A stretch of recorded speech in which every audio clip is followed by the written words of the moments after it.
Hello दोस्तों, मैं अमित कुमार सिंह आपका अमित सिविल सर्विसेज एकेडमी में बहुत बहुत स्वागत करता हूं। दोस्तों, मेरे चैनल पर daily Bihar current affairs upload हो रहे हैं, आप देख रहे हैं। इसमें दोस्तों हम लोग 6 अखबारों का निचोड़ देखते हैं। साथ ही साथ दोस्तों मैं आपके लिए राष्ट्रीय तथा अंतर्राष्ट्रीय खबरों का भी इसमें शामिल करता हूं कि जिससे आप कोई भी एग्जाम देने जाए तो आपसे एक भी क्वेश्चन न छूटे। ये दोस्तों बहुत इंपॉर्टेंट करंट अफेयर से बिहार हो चाहे राष्ट्रीय तथा अंतर्राष्ट्रीय खबर हो। तो दोस्तों अगर आप चैनल पर नए हैं तो चैनल को जरूर सब्सक्राइब कर लीजिए, दोस्तों में शेयर करिए। और इस देखिए दोस्तों, इस वीडियो का पीडीएफ, डेली का पीडीएफ, मंथली का पीडीएफ आपको मेरे Amit civil services academy Telegram channel पर मिलेगा।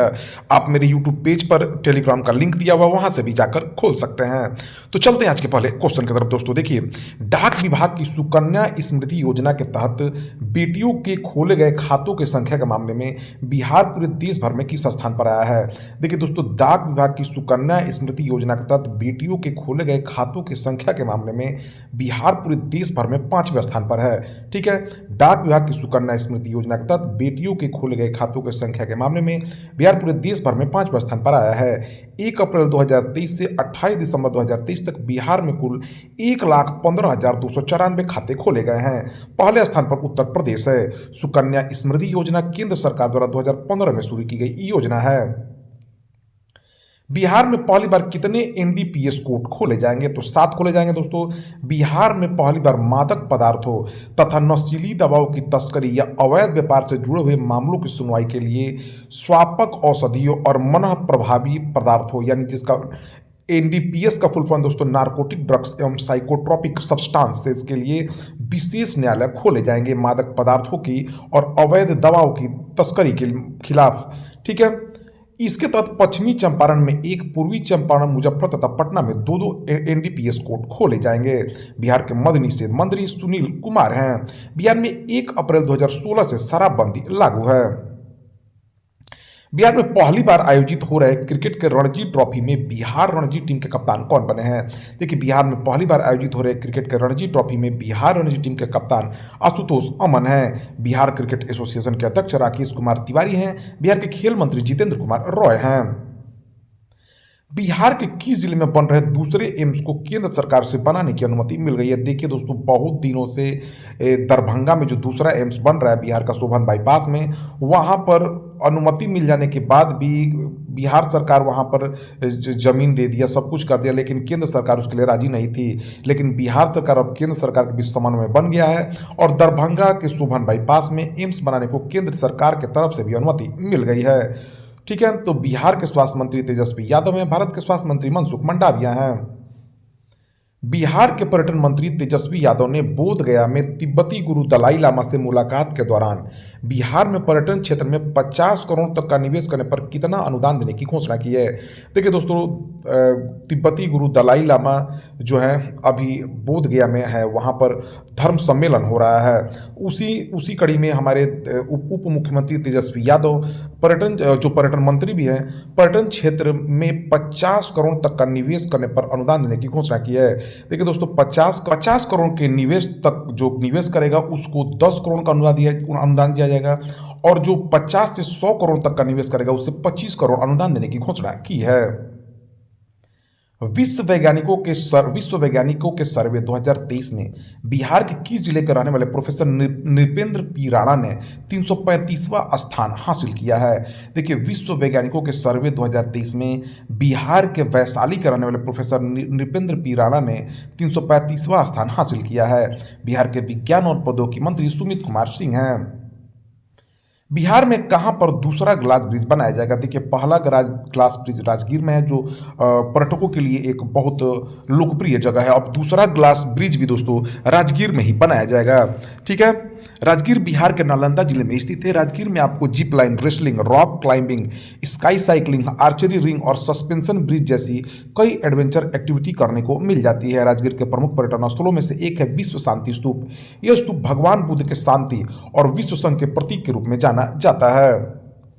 बिहार के किस जिले में टेक्सटाइल पार्क बनाया जा रहा है? तो देखिए दोस्तों, बिहार के गया जिले के मानपुर प्रखंड के सादीपुर गांव में 23 एकड़ जमीन में टेक्सटाइल पार्क का निर्माण किया जा रहा है। मैनचेस्टर ऑफ बिहार के नाम से प्रसिद्ध गया जिले के पटवा टोली में लगभग 2000 हैंडलूम तथा 1,25,000 पावर लूम के जरिए कपड़ा बुनाई का कार्य किया जाता है।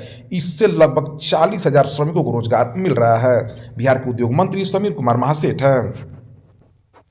केंद्र सरकार ने पृथ्वी विज्ञान योजना के लिए कितने करोड़ रुपए आवंटित किए हैं? देखिए दोस्तों, केंद्र सरकार ने पृथ्वी विज्ञान योजना के लिए लगभग 4,797 करोड़ रुपए आवंटित किए हैं।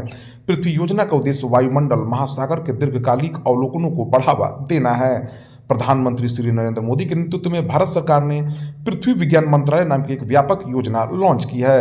यह कार्यक्रम 2021 से 26 तक चलेगा। कॉर्पोरेट सामाजिक जिम्मेदारी के लिए राष्ट्रीय खेल प्रोत्साहन पुरस्कार 2023 किसे प्रदान किया जाएगा? देखिए, कॉर्पोरेट सामाजिक जिम्मेदारी के लिए राष्ट्रीय खेल प्रोत्साहन पुरस्कार ओडिशा माइनिंग कॉर्पोरेट लिमिटेड को दिया गया है। युवा कार्यक्रम और खेल मंत्रालय ने राष्ट्रीय खेल प्रोत्साहन पुरस्कार 2023 की घोषणा कर दी है। ओडिशा माइनिंग कॉर्पोरेट लिमिटेड को कॉर्पोरेट सामाजिक जिम्मेदारी के माध्यम से खेलों को प्रोत्साहन की कैटेगरी में सम्मानित किया गया है। जैन डीम्ड यूनिवर्सिटी बेंगलुरु को उभरती और युवा प्रतिभाओं की पहचान और पोषण के लिए सम्मानित किया गया है। इस महीने की 9 तारीख को राष्ट्रपति भवन में राष्ट्रपति द्रौपदी मुर्मू विजेताओं को सम्मानित करेंगे। नेशनल एसेट रिकंस्ट्रक्शन कंपनी के प्रबंध निदेशक के रूप में किसे नियुक्त किया गया है? तो पी संतोष को। केनरा बैंक के मुख्य महाप्रबंधक पी संतोष को नेशनल एसेट रिकंस्ट्रक्शन कंपनी के नए प्रबंध निदेशक के रूप में नियुक्त किया गया है। केनरा बैंक 10% से अधिक हिस्सेदारी के साथ एनआरसीएल का प्रायोजक बैंक है। सार्वजनिक क्षेत्र के बैंक एनआरसीएल के प्रमुख शेयर धारक हैं। एनआरसीएल एक सरकारी यूनिट है। इसकी स्थापना साल 2021 में की गई थी। कादियाल साड़ियाँ किस राज्य से संबंधित है जिसे हाल ही में जीआई टैग मिला है? देखिए दोस्तों, पश्चिम बंगाल की कादियाल साड़ियों को हाल ही में जीआई टैग मिला है। ठीक है, इसके साथ ही पश्चिम बंगाल के कुछ अन्य प्रोडक्ट को भी जीआई टैग दिया गया है, जिसमें सुंदरबन का शहद, जलपाईगुड़ी जिले से काला नुनिया चावल और तंगील और गोरोड शामिल हैं। केंद्रीय खेल मंत्री अनुराग ठाकुर ने कहां पर बीच गेम्स का उद्घाटन किया है? घोघला बीच पर। दोस्तों, केंद्रीय खेल मंत्री अनुराग ठाकुर ने केंद्र शासित प्रदेश दीव के घोघला बीच पर आयोजित बीच गेम्स का उद्घाटन किया है। इस अवसर पर उन्होंने कहा कि इस गेम्स के कारण देश के अन्य राज्यों और केंद्र शासित प्रदेशों में भी बीच गेम्स को बढ़ावा मिलेगा। इससे पहले उन्होंने दीव के मलाला ऑडिटोरियम में मेरा भारत कार्यक्रम में शामिल हुए। उन्होंने आगे कहा कि मेरा भारत प्लेटफॉर्म पर अब तक 45 लाख युवाओं ने अपना रजिस्टर कराया है। एनसीसी गणतंत्र दिवस शिविर 2024 का उद्घाटन किसने किया है? तो उपराष्ट्रपति जगदीप धनखड़ ने।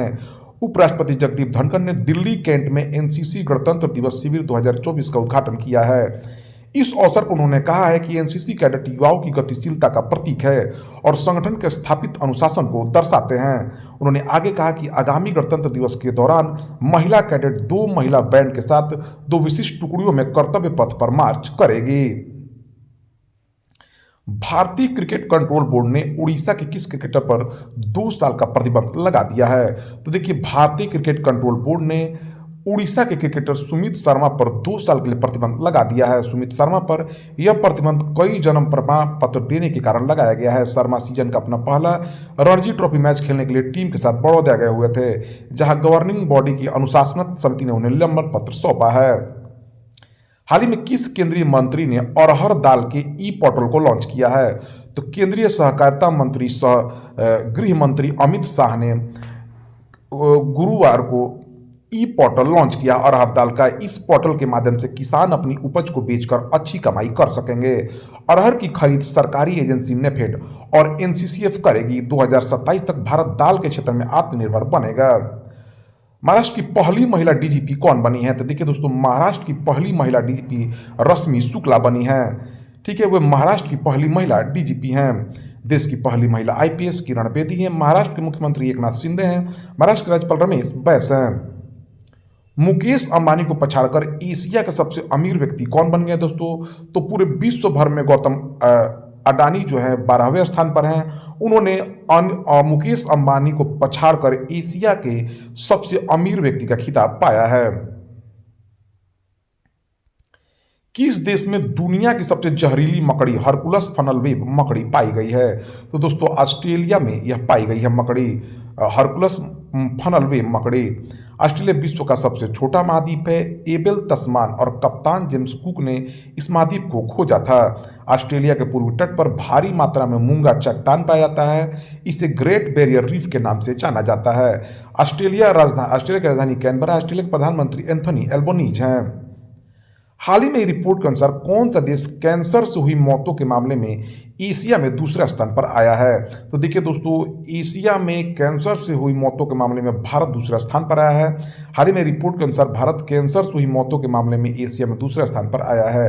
कैंसर बीमारियों का एक समूह है जिसमें असामान्य कोशिका वृद्धि होती है। कैंसर का अध्ययन ऑन्कोलॉजी कहलाता है। कैंसर विषाणु के कारण होता है। कैंसर उत्पन्न करने वाले विषाणु को अबुर्दीय विषाणु या ऑन्कोजेनिक वायरस कहते हैं। किस राज्य सरकार ने कुशल प्रशासन के लिए देश का पहला रिपोर्ट प्रबंधन पोर्टल और मीटिंग प्रबंधन पोर्टल लॉन्च किया है? तो हिमाचल प्रदेश ने दोस्तों। हिमाचल प्रदेश के मुख्यमंत्री सुखविंदर सिंह सुक्खू ने डिजिटल प्रौद्योगिकी और शासन विभाग द्वारा विकसित पहला रिपोर्ट प्रबंधन पोर्टल और मीटिंग प्रबंधन पोर्टल लॉन्च किया है। इन पोर्टलों का लक्ष्य सरकार के भीतर संचार, निर्णय लेना और डेटा प्रबंधन में क्रांति लाना है। हिमाचल प्रदेश के राज्यपाल शिव प्रताप शुक्ला हैं। किस राज्य सरकार ने मोटे अनाजों के उत्पादन को बढ़ावा देने के लिए रानी दुर्गावती श्री अन्न प्रोत्साहन योजना लागू किया है? तो मध्य प्रदेश सरकार ने दोस्तों मोटे अनाजों के उत्पादन को बढ़ावा देने के लिए रानी दुर्गावती श्री अन्न प्रोत्साहन योजना लागू किया है। मध्य प्रदेश के मुख्यमंत्री मोहन यादव हैं। मध्य प्रदेश के राज्यपाल मंगू भाई पटेल हैं। जनवरी 2024 में कहां स्थित माउंट लेबोटोजी ज्वालामुखी में विस्फोट हुआ है? तो देखिए दोस्तों, जनवरी 2024 में माउंट लेबोटोजी ज्वालामुखी जो इंडोनेशिया में, वहां विस्फोट हुआ है। इंडोनेशिया गणराज्य की राजधानी नुसंतारा है।